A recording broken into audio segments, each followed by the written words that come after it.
communities of plants live in certain places. So as Denise said, I'm very fortunate to be able to work at CERF, which is in the brackish marshes of eastern New Orleans on Chef Mentor Pass. And I work at UNO Coastal, CERF stands for Coastal Education and Research Facility. And it's a facility of UNO Pontchartrain Institute for Environmental Sciences. And the picture on the right there features Janelle and her students. So a lot of what I do involve young people like this going out and learning about the coastal wetlands through science education. And we, and also people of all ages. So this is what I do, and this is what most of my photos look like. So two publications that I recommend to you if you want to learn more about the plant communities. And well, the first publication, Bob Hastings' Lakes of Pontchartrain, really covers the gamut of topics for the Pontchartrain estuary. Bob Hastings was the director of Turtle Cove back in the 90s and early 2000s. And he now lives in Alabama, but this book is really a great go-to for our area. And it has a chapter on the marshes of the marsh communities, including the flora. And then Charles Stutzenbacher, I included that. There's plenty of different reference books for plants in the wetlands, but this one covers the Gulf Coast, and not all do. And it has beautiful illustrations and really useful information. So moving on, so our coastal zone is really unique. And we tend to sometimes take it for granted, but it's this huge area of wetlands covering 3 million acres. And we live on a delta, which is an unusual place to live. And so it has all these unique features, including the fact that the land is less than 7,000, was deposited within the last 7,000 years, is very soft and mushy and subsiding. We have a barely discernible elevation gradient going from the Gulf inland. And we have a salinity gradient, starting with the saline waters of the Gulf all the way into the fresh waters of the swamps. And so we have specialized soils and vegetation that is adapted to the special environment. And on top of all that, we have frequent inundation from storm surges and sea level rise and subsidence. So a lot of things going on. So we have fragile ecosystem and it's easily eroded. We're not really going to get into the whole coastal erosion, but that is in the background as we talk. But we're really thinking about how all these things that we just listed here impact the plant communities. And so this map is a detail from a much larger poster that was a publication in 2014 by a group of authors at LSU, and it's actually a USGS product. And so we're going to take a moment here. It's a very colorful map, and it's a map of our coastal plant communities. And what I'd like you to do now is to go to your chat and look at the map and think about it for a minute, and see if you can delineate what those colors mean, what they represent. So you can write in the chat Y for yellow, B for brown, G for green, and so forth, and put what the color represents on the map. So I'm going to leave the map up for a few minutes, 30 seconds or so, and we'll see. Let me see if I can find the chat and all the things that are on the screen. I don't know if I can easily get to it, but I will open up my chat if I can find it. And so hopefully I will see. Did you find it, Dinah? So I can see it now, yeah. So just to reiterate, So the colors are representing the plant communities. That's what the map is of. So, okay, Barbara gets a gold star. Let's see what else comes up.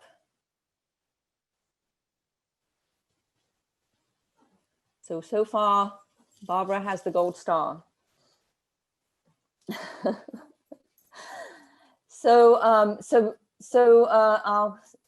close my chat so that I can see what we're doing. So the red, as Barbara said in the chat, represents the salt marsh. So if we start at the Gulf and work our way in, fringing the Gulf of Mexico is the salt marsh, and we'll look at some pictures in a minute. And then as we go inland, the light blue zone, which comes next, is the brackish marsh. And then the next zone inland is the magenta, which is the intermediate marsh. And then further in is the green, which is the fresh marsh. And then you have brown, which is the basically the forested wetlands or the swamps, which is also a freshwater habitat. And the yellow is all the protected or upland. So it's either protected by a levee or it's upland habitat. So we're really focusing on the coastal wetland habitats here. So let's look at the legend now. And I'm having the same problem as before. Does anybody have a idea of why I keep having this problem? So you're not able to advance your slides? Yeah. So I'm going to stop sharing and reshare.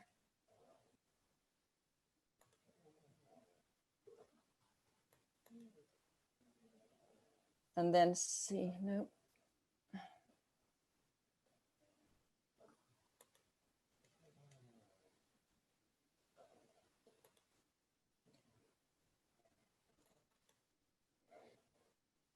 Okay, I don't know if this is the correct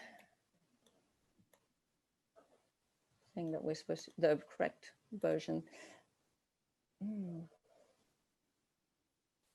Okay, there's the legend. And so, you know, we've already gone through this, but one thing to notice on the legend is that the saline marsh has many fewer plants listed than the others. So so they do list the plants. We're not really going to get into that because it's a little too getting into the weeds, so to speak. We'll talk about plants in a second. But we'll move on. So other groups have mapped the plant communities in the wetlands. And Ted O'Neill wrote this really interesting book in 1949, which included a map of the classifying the coastal wetlands according to vegetation type. And it is very similar to the looking at. He was focusing on muskrats and how valuable the different habitats were for muskrat production. And so on the legend for this map, he actually talks about how valuable each one is.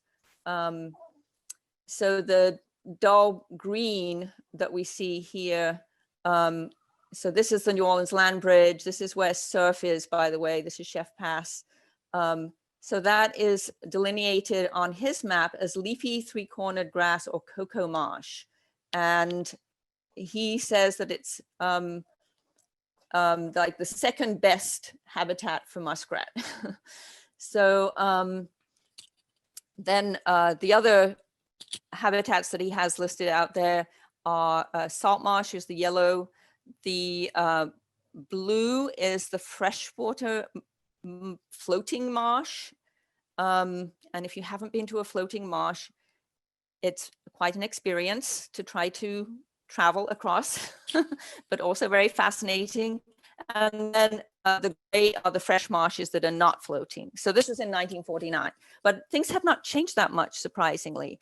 I know that several of you put in the chat that the different colors were delineating different risk levels, and that, certain areas were more at risk than others. So, this talk doesn't really cover those topics. Unfortunately, we don't have time. But so one thing about plant communities is that they seem to be very resilient. So they haven't changed really dramatically. They may have moved around a little bit, but they haven't really changed hugely over time, which is maybe a good, happy thought to have. So this little diagram that I had to put together, because there really isn't one, that you can get off the internet, really illustrates how flat our landscape is. And so it's flatter than, if you Google a cross section, we're taking a cross section to the coastal zone here. And if you look for cross sections of the coastal zone, it's all like the East Coast, and they don't have vast areas of flat coastal marshes. So you can go for like up to 50 miles and still only be a couple of meters above sea level if you travel inland that far. So it's just the flattest landscape you can imagine. And the plants reflect that. And so in this flat landscape, we do have these ridges of high ground, and that's where we find the trees. So if we're standing in the marsh and we're surrounded by grassy vegetation that grows in the marsh, and we see some trees in the distance, that means that there is some high ground nearby. And those ridges can be formed by distributary channels of a river, like bayous usually have these higher banks because sediment got deposited on the banks. So, or they could be beach ridges. This could represent a beach ridge. So the landscape is very flat, but has these little ridges, which can be only a few feet high, but still support trees.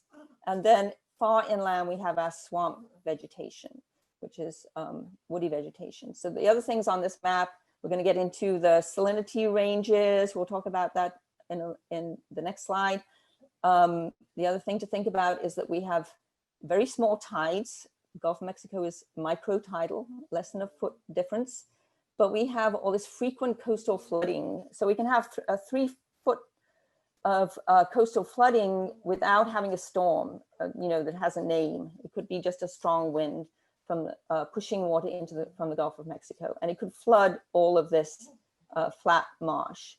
And that influences the plant communities too. So so I put in here the salt marsh, brackish marsh, intermediate marsh, fresh marsh, and swamp.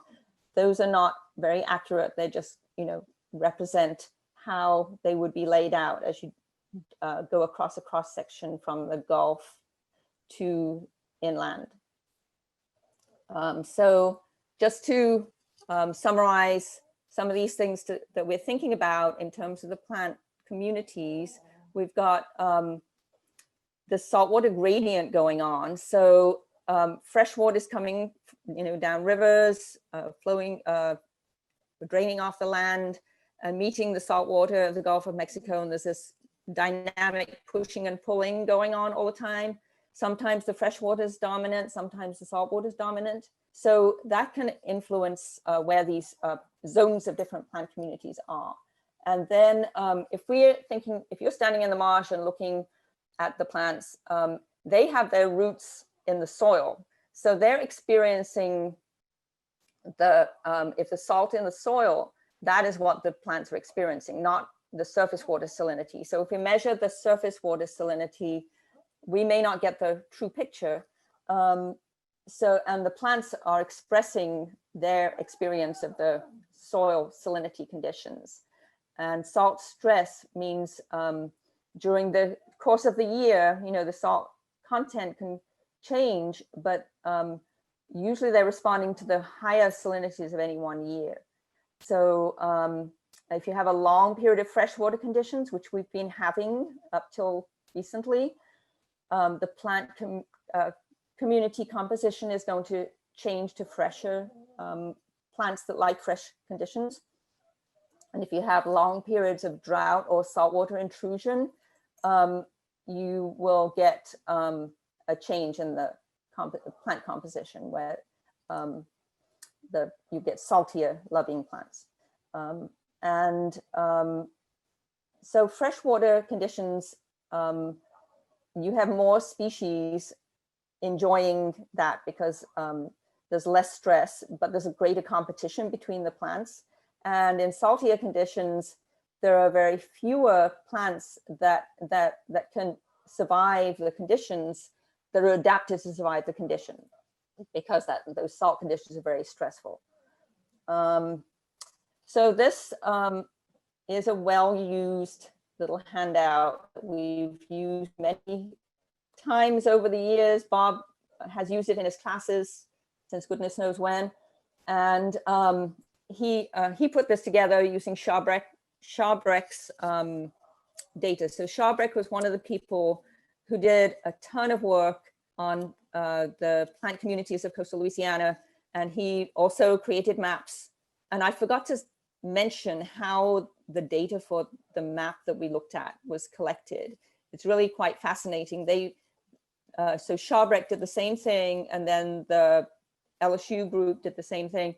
They ran these transects throughout the whole coast, and the transects were about 1.8 miles apart. Well, they were 1.8 miles apart, and every half a mile, they would travel by helicopter up these transects. They would hover over a point every half a mile and assess the vegetation beneath them. And every 2 miles, I believe it was, they would land in the helicopter and collect data. So they didn't collect data at every single point, but they would every fourth point they would collect the data and then analyze the data, and that's how they created those maps. So so back to Shabreck. So Shabreck was the first person to do that, and he delineated these 4 different wetland plant community types. So freshwater, intermediate, brackish, and salt. And he put salinity ranges with those different types. So freshwater, he said, is between 0 and 2 parts per thousand, intermediate between 2 and 10 parts per thousand, brackish between 10 and 20, and salt greater than 20. This is not the only way to break down the salinities. Actually, Visser, who was part of the LSU group, has a different, slightly different salinity range for each type of plant community or plant vegetation zone. So, so if we look at the number of species that the researchers documented in each of these zones, we can see that the salt marsh has far fewer than the others. So I see 17 listed for salt marsh, 40 for brackish marsh, 55 for intermediate, and 90 plus for freshwater. So that reiterates that idea that the salty conditions are very stressful. Only a few species are adapted to dealing with those conditions. And the fresher it gets, the more species you find, because the conditions are less stressful, but then you get this competition among all the species. So, this is a pore water well.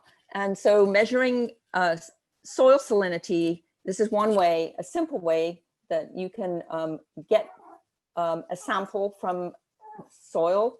And this is actually a pore water well that we have at CERF at the moment. And I have an idea that maybe if anybody's interested in doing this, we could start collecting some soil salinity data in the marsh next to CERF. And it's a simple instrument. You push it down into the marsh. It's a PVC pipe with holes at the bottom end, which is the right-hand end here. And then you wrap a hardware cloth around. And so that stops the mud from getting into the, seeping in, just the water seeps in. And then you can drop a probe, or you can get a sample and measure the salinity. So you can get, it tells you the soil conditions.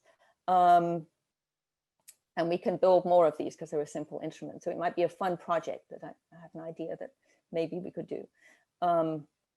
So this is a map that, so last week, John Lopez gave a talk, And he was talking about how the freshening of the Pontchartrain estuary with the closure of Mr. Go on the Mississippi River Gulf outlet, which is this big channel that runs through the whole of the eastern marshes, through St. Bernard and Plaquemines parishes and up into Orleans Parish, and was responsible for a lot of saltwater intrusion and horrible things, flooding in Katrina, among those things. He superimposed 2017 soil salinity data or contours over the map, the LSU USGS map.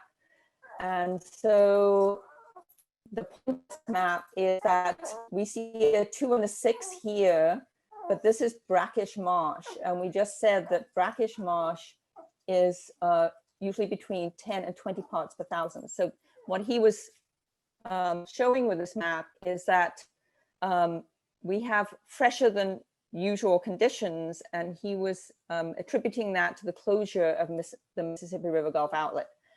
But the other thing that we have to think about is other freshwater influx. So the river has been very high for the last several years, and so we've had all these spillway openings. 2019, we had very, very fresh conditions. So, so this push and pull of the saltwater and the freshwater in the estuary is super important for the plant communities, and we've been noticing the changes in our observations of the plant communities. So John was talking about that a little bit last week, and talking about how if you have freshwater conditions and they sustain, it makes for better conditions for reforesting cypress swamp. That was one of the things he talked about. And he mentioned the central wetlands, and I included this map just to give a quick location for the central wetlands, because I also took, so this is a graph of soil salinity data from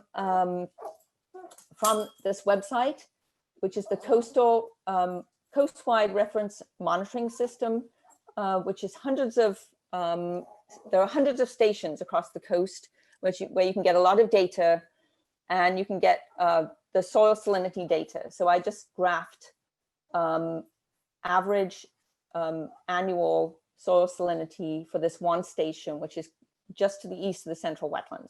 And you can see a downward trend of salinity. Mr. Go was closed in 2008. And so you can see this downward trend since 2009 over 10 years. So, it's definitely in the data that we have freshening conditions in the soils, and we can see that in the plants.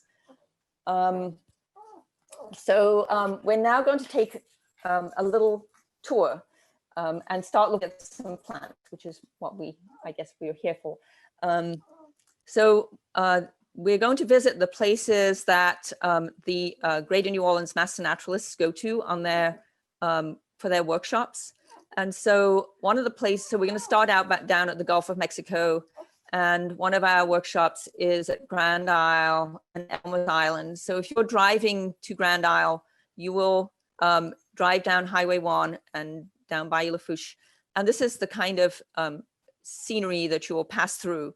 And when you look closely at the plants, I can only see one kind of living plant in this photograph. I can see some dead trees, which signify there used to be a ridge there supporting oak trees, but it's no longer supporting the oak trees because it's subsided. And now we have a monoculture of one grass, which is salt marsh cordgrass or oyster grass. It's got lots of common names. Spartina alterniflora is its scientific name, and it's ubiquitous in the salt and brackish marshes. It holds together coastal Louisiana, so it shouldn't be underestimated by any means. Without it, we wouldn't have our coastal marshes. And it has this superpower of getting rid of salt. That this is how it survives in these salty conditions. And it can actually excrete salt, actively excrete salt out of its cells onto the surface of the leaf. And so you can actually sometimes see the salt crystals. And I often get my students to lick, well, I try to get them, some of them will, some of them won't, lick the leaves.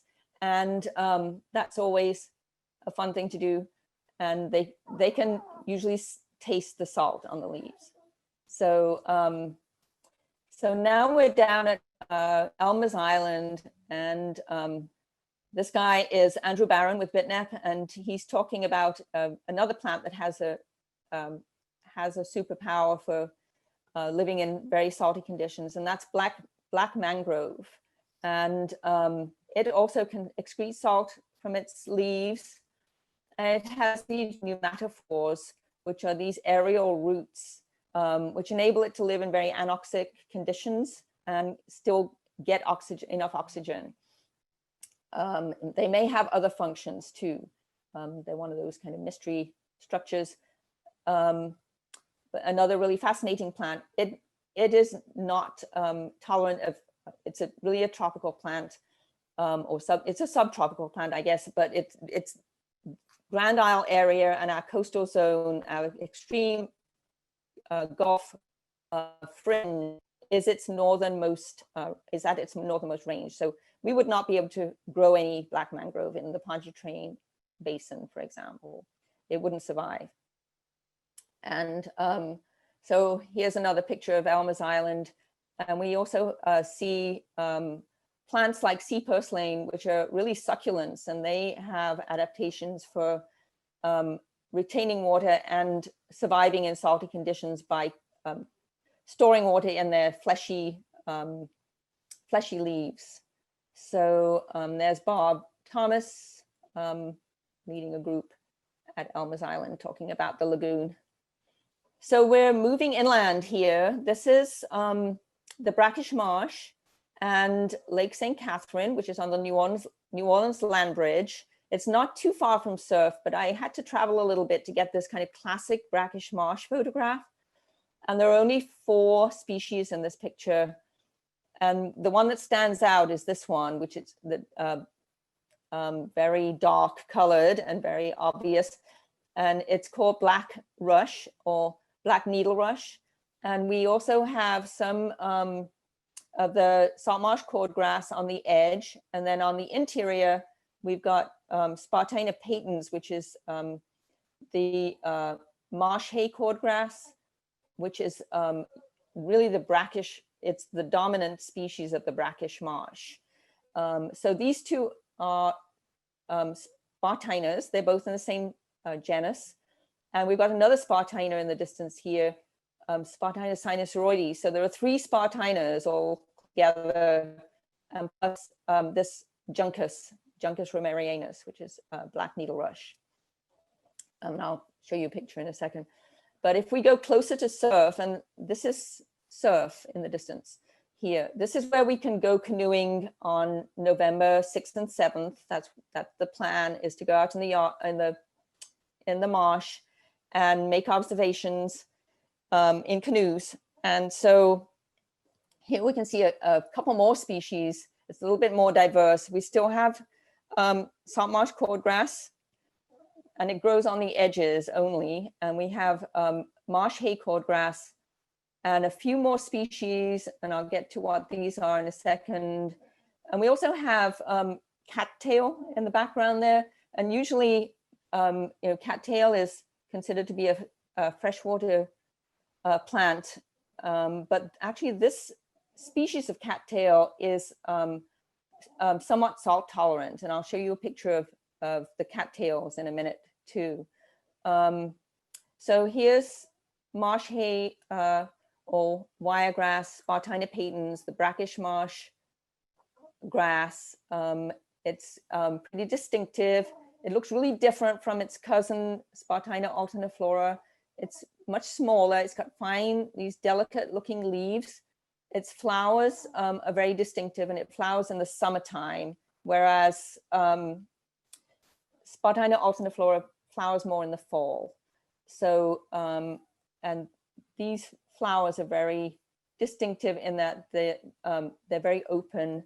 The spikes come out at an angle on the flowers. So there are these characteristics that you can use to help you distinguish one of these plants from another. I know a lot of times people, you know, it's hard. At first they all look the same, but you know, with a little practice, they start to look different from each other.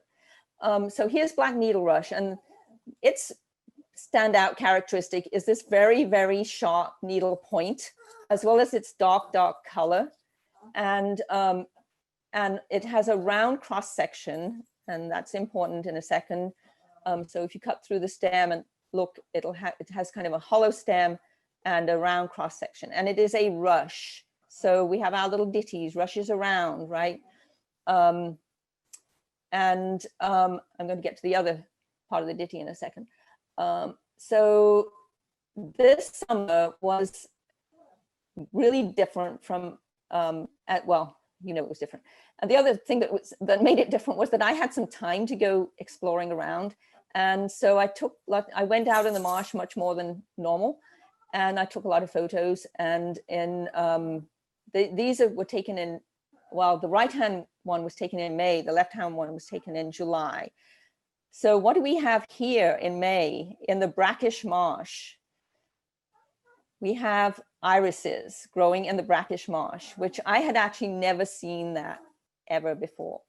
And here we have a very pretty scene and very diverse looking set of plants. We've got deer pea, we have salt marsh morning glory or marsh morning glory, and we have all, you know, the other grasses, and we have a sedge here that is very tall that we're going to get to in the next slide, I think. So, oh yeah. So now we're going to get to the sedges.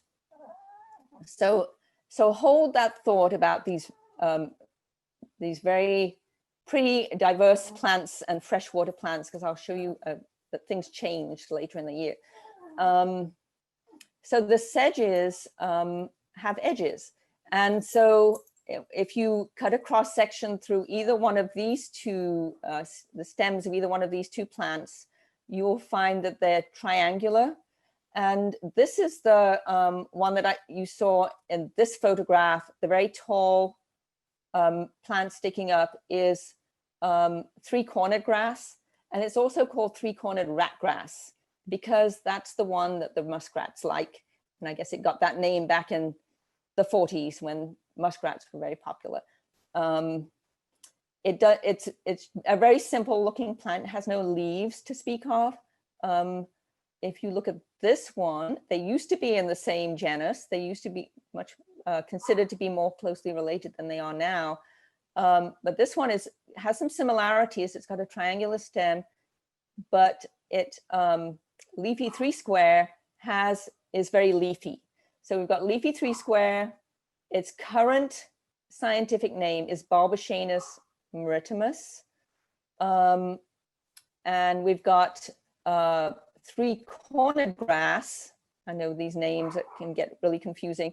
And it's now in a different genus, the taxonomists decided. And its name now is Schoenoplectus americanus. And but previously, you know, because the books go out of date as the taxonomists decide to change things, they used to be in the genus Scirpus. And this used to be Scirpus robustus, and now it's Bulbochanus maritimus. So things do change a lot in the taxonomy world. So this is a photo of leafy three square. And this is a spring photo. This is when it looks its best. And it's, if you see the bright green of the marsh in the spring, it's usually because the leafy three square is just, you know, going crazy during the spring. It's pretty salt tolerant. It can deal, it can deal with salt up to 10 parts per thousand, but that's still, you know, brackish marshes can, according to the scheme that we looked at earlier, can go up to 20 parts per thousand. So it still, you know, belongs in the lower range of the brackish marsh. So this is where I said, hold the thought about the diverse and freshwater plants that were infiltrating into the brackish marsh earlier, because we had 5 high water events this starting in June with Cristobal, going through Laura and Sally, and then a couple of others that I've lost track of. So in May, this is a picture of Tyrone out in that little bit of marsh I was talking about, and the leafy 3-square and the 3-corner grass is looking beautiful. And actually, this bit of marsh is interesting because the muskrats did come and move in a couple of years ago. They went away again, but after they left, sedges just took over, and they have stayed up, at least up till now. We'll see what happens. But so by September, the saltwater had really moved in and started to change things quite dramatically. And so this is a September picture, and then by October, it looked even browner. You can see the Spartina patens in there, and you don't really see the sedges as much. It's also a seasonal thing. So we'll see what happens next year. We'll monitor whether the irises come back. So there's a lot of things that we can be looking at out in the marsh. It's always interesting and always changing. And this is just a shot of what, and I don't even remember which of the high water events this was. Probably it was after Laura when the water was going down. But this is the area of marsh that I'm talking about. It's just across the canal from CERF. So you just have to hop in a canoe and pop across to get to it. And it's just got a lot of things that are interesting about it. I think it's lower elevation than the marshes over here, which is one reason maybe why the plant communities are different, because elevation is another driving factor for our plant communities. So, you know, I focused a lot on the marsh around CERF because, you know, that's where I hang out a lot, but also that's where one of our workshops takes place, and that's where we'll be very soon.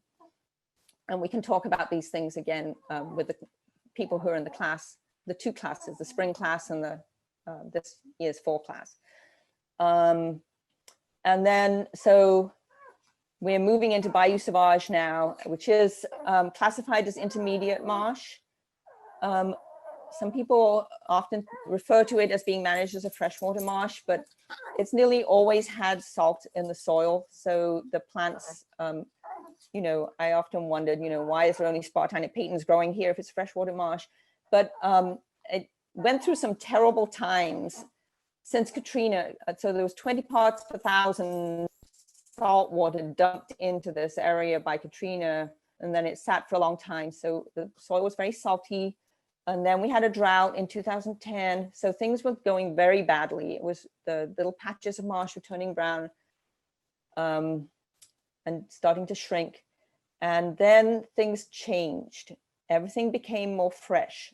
Perhaps Mystigo, perhaps a combination of being closed, the closure of Mystigo, and the freshwater conditions, the high rainfall conditions, and the openings of the spillway might have affected the soil, because, you know, water does move underground. So so now the US Fish and Wildlife Service did a soil salinity survey, and there's very little salt in the soil now. And now we see cattails and lots of other species growing out in Dromedare Marsh. So things are really looking good. So going back to the cattail story, so we've got 2 species of cattail, the common cattail, and I didn't put the scientific name, I'm sorry, and coastal cattail, Typha domingensis, is the species out at CERF that I mentioned, and the flowers are very different.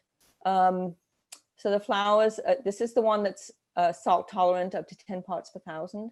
And so the flowers look very different. They're paler brown for a start. And they have this big gap between the female part of the flower and the male part of the flower, which is the top part.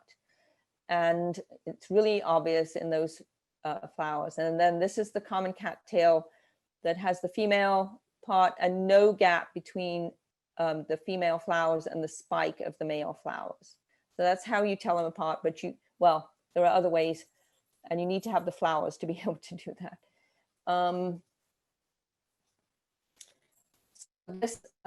So another species of the intermediate marsh is the California bulrush, which is an interesting plant. And I'm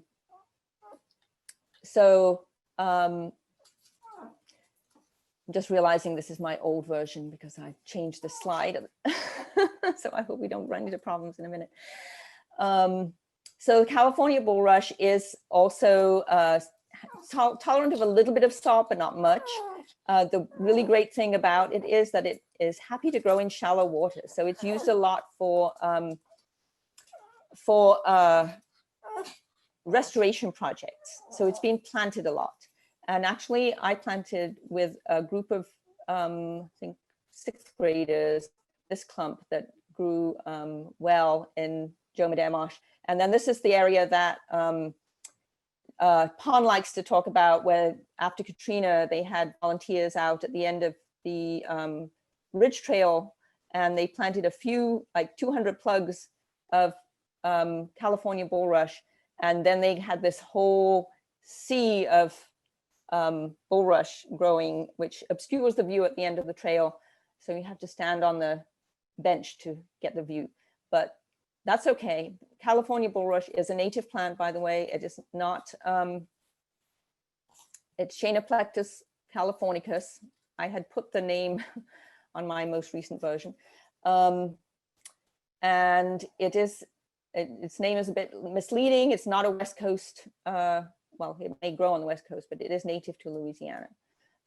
So now we're going to move further into Turtle Cove to the fresh to intermediate marsh. So it's not a fresh marsh because it gets salty storm surges pushing into Lake Pontchartrain and affecting this area. And ask Rob Moreau about his trials and tribulations with storm surges at Turtle Cove.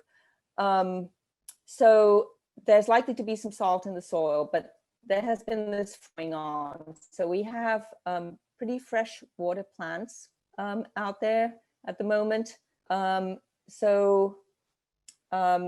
is Botung and another sedge, which doesn't have edges. It's so that one is soft stem bulrush and Botung are the two plants that are dominant there. So Botung, if you're out in the marsh and you see these pretty white flowers sticking up, and then you look and you see these lance-shaped leaves, then that is Botung. And Sagittaria lancifolia, it can tolerate salt up to 3.5 parts per thousand. Then same thing with soft stem bulrush, also up to 3.5 parts per thousand. So it's a sedge, but it has a round cross section just to throw us off. And it's very much like California bulrush. It's just smaller. So they're closely related. They're both Schoenoplectus. So we mentioned how elevation influences the vegetation, and nowhere gives us a better lesson about that than the Ridge Trail at Bayou Sauvage. And this is actually a photo of the interpretive sign at the Ridge Trail. And so Bayou Sauvage was a distributary channel at one time. And so the Mississippi River water flowed through this channel and sediment was deposited to form this ridge. So it elevated the land by a few feet. And so we get all this wonderful ridge forest growing on that ridge. So this is a photo that I believe Joe Madare himself took, although I found a print, and just based on clues, I think he gave me that print. So this is a tree that's still, this is a picture taken, probably well before Katrina. Beautiful canopy of live oak, mostly live oak in this picture. We have an open understory with dwarf palmetto being the dominant species. So this is what the Bayou Sauvage ridge forest looked like before Katrina came along and demolished everything. In the background, I think these are Chinese tallow trees, but we won't talk about those. So we'll go on to the next slide, and we're fast forwarding at least 15, 20 years. And in between those times, Katrina took out the ridge forest, and the only survivors were some of the big trees like the live oaks, which are very well adapted to a disturbance like a big hurricane. And so we have plant succession taking place, plus a lot of management by people and planting by volunteers and other people. And we also have the shrub, which I'm going to talk about in a second, which really was very important in this plant succession that took place. So we're at the stage where we've got a shrub layer and we have young trees poking up above the shrub layer, but we're a long way away from a canopy situation of a climax forest. So that's just a little story about this particular ridge. And here's the dwarf palmetto, which is Sable minor. Very distinctive plant. One thing to think about is that it's our only native palm on the Delta. So if we go a little bit further east, we have saw palmetto, but this is not saw palmetto. This is dwarf palmetto. And the difference, one of the differences is that saw palmetto has those serrations on the stems, which dwarf palmetto does not have. Now on to the shrub that I just mentioned. It's one of my favorite plants. It's not very noticeable most of the year, but in the fall, it just is magnificent. And it's a dioecious plant that when we go to the Ridge Trail, we look at it. It's very, very common in coastal Louisiana. And it has male, so it's dioecious, which means it has separate male and female plants. So the male flowers look like this. They're kind of button shaped, and they have these little stamens sticking off of them and producing the pollen. And then these are the female plants, which are almost to the stage of producing the seeds in this photo. And the seeds are fluffy and white, and they go floating off into the air, and they look like snow, so we call them Cajun snow. So, and the pollinators love Baccharis. So the monarch butterfly, it's one of its staple food sources. When the butterfly is migrating, it stops for nectar on these plants. It coincides with them flowering and its migration. So final stop is the forested wetlands. And this is Dr. Nikki Anthony from our biological sciences department, and we do a field trip most semesters with her students to survey the floating vegetation out in the Maurepas Swamp on Salt Shellbank Bayou. And so they use hula hoops to do a survey of the floating vegetation. These are their quadrats for doing their survey. So some things to notice is just the abundance of different species. The diversity of the species is much greater than any of the other places that we've looked at. And so it's also a forested area. And special about this particular forest is that it's a full cypress and tupelo swamp, but there's more tupelo than cypress. And you can see all the other species in here. It doesn't have a canopy though, much of a canopy, and that's because it is it's a stressed swamp, and it suffers from too much flooding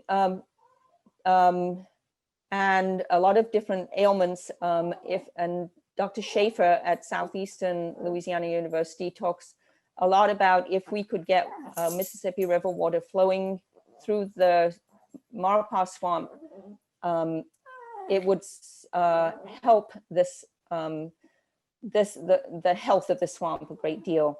And he says that it's really on its way to transitioning into eventually into a marsh. So that's what his research says.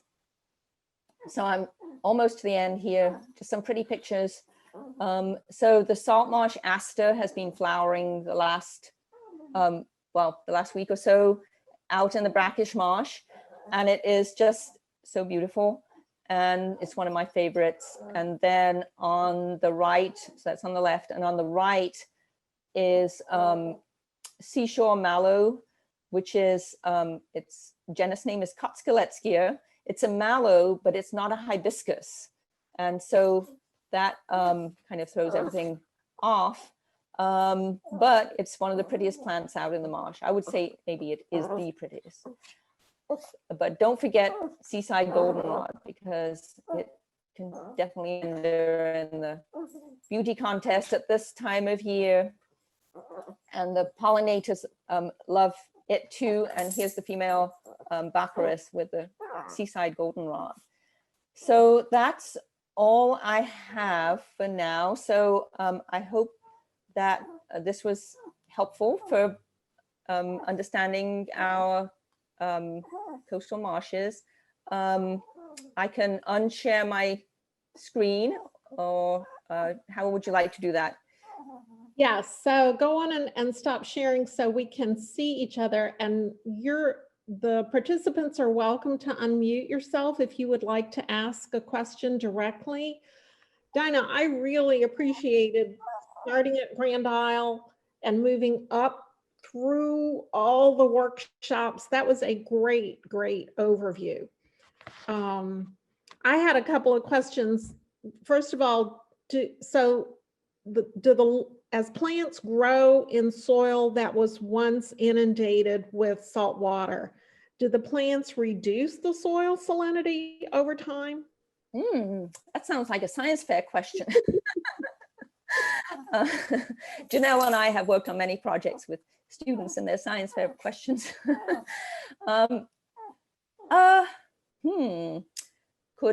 Could Spartina alterniflora remove the salt from the soil and reduce the salinity of the soil?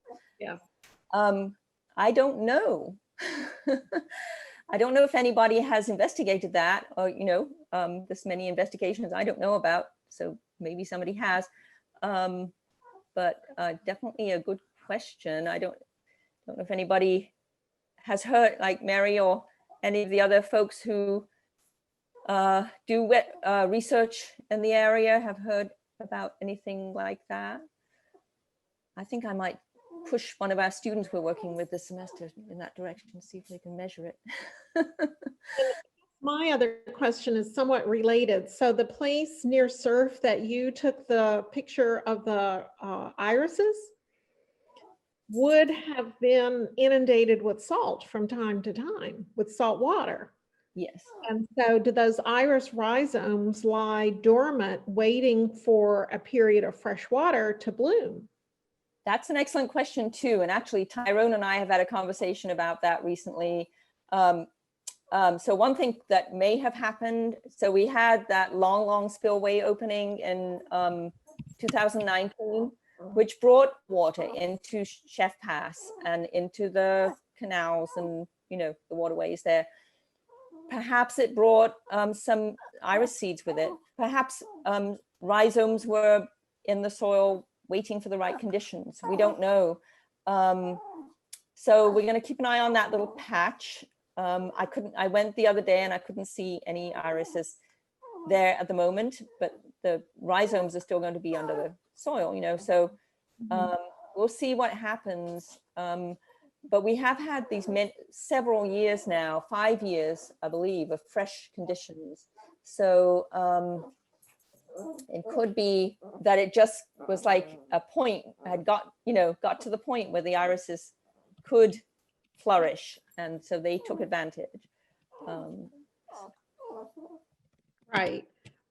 Hillary is saying that she thinks that oat grass was used to remediate soils at Longview after Katrina, because Longview would have been inundated with the floodwater as all of New Orleans would be. And so she thinks oat grass was used to Interesting. the salinity of the soil. Okay, that's really interesting. Thank you, Hillary. I'm now curious about that. I want to see if I can find more information. I have a question. This is Barbara Johnson, and Dinah, great job. Great overview to see as you said, Janelle, the taking the different zones and pictures with it, and it was very informative. So what my question is that on the ridge forest of Bio-Sauvage, where the ridge trail is, you have the high ground, and then sort of, I guess that's toward Lake Pontchartrain, you have what was formerly a swamp where you saw those, the bulrush or whatever that was. Yeah. So are normally the swamps, you find swamps around a ridge, and normally they are lower than the ridge? Yes, so the edges of the ridge, so the kind of perimeter of the or just the edge of the ridge, so you go down gradually to the level of the marsh, but there's a zone on the edge that is that was historic cypress swamp, and actually you can see the stumps. Yeah. There's actually stumps in old Bio-Sauvage that you can see when you go down that little bit of the boardwalk to the actual bayou, and there are also cypress stumps that are kind of hidden by the bulrush now, but quite a lot of cypress stumps. So just at the end of the boardwalk, Shelley, in 2009, Shelley, the refuge manager, gave us permission to plant cypress trees there. So they're now doing really well in that little zone right at the end, as you get to the end of the ridge trail, right, to the overlook. There's some nice looking cypress trees. They were planted in 2009 by some 7th graders that we took out there.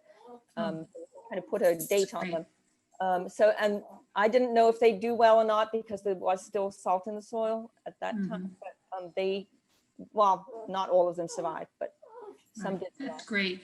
And then do you consider both the ridge, the high ridge with the trees, oak trees and that, and the adjoining swamp? Is that all would you consider that part of a bottomland hardwood forest? Is it all considered to be bottomland hardwood? So as far as the system plant community, it does fit into the right combination of trees are there to be a bottomland hardwood. So you often think of bottomland hardwood as being adjacent to a river channel, like an active river channel, though it's more of a riverine system. So although you have the same trees and plants, there's